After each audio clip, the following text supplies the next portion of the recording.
The maximum quantity that we can transfer from one place to another is through ocean, isn't it? Because if it is coming from abroad, you can't have so many aircraft that will be taking because such a less volume. Yeah.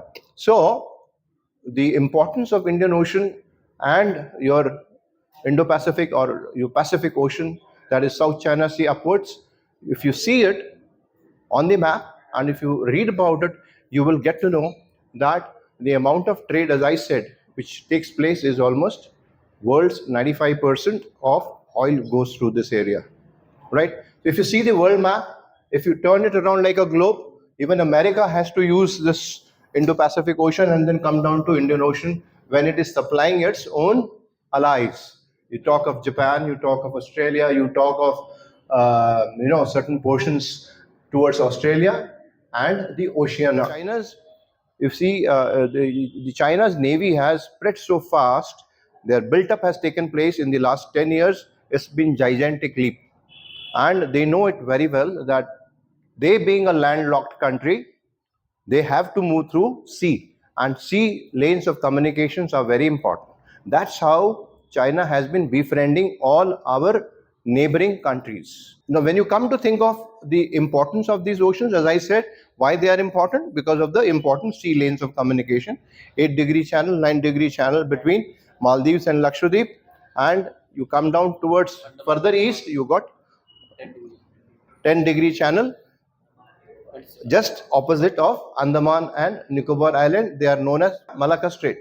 So India has got lovely relations, good relationship with all these countries, because all these countries are what? Democratic countries, and they are wary of China because China has been claiming their territorial waters.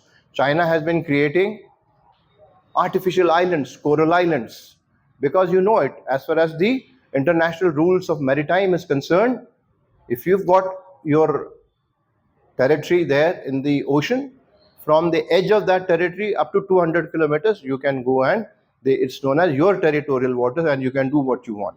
And you know very well nowadays that there is a lot of wealth under sea, though it is costly, but then yes, if it is in abundance, then that cost gets nullified. So that is why China has been wanting to take control of as much area as possible in water as well as land, right? So as a result of this, what has China done is, as I said, they have been befriending our neighboring countries. Okay, so befriending our neighboring countries, we have discussed it in earlier lecture. What is it called as? String of pearls. And when we have been able to, necklace of diamonds. We have been able to negate their activities with the help of our necklace of diamond, because wherever China is there, we have also got our presence. India was a non-aligned country before, so we have aligned ourselves. So by aligning, we have been able to get certain support. Now, what is that support in terms of India in the Indian Ocean with America? Quad. It's known as Quad, Q-U-A-D, Quad, quadrilateral. There are 4 countries who are part of this group. Which are those countries? India,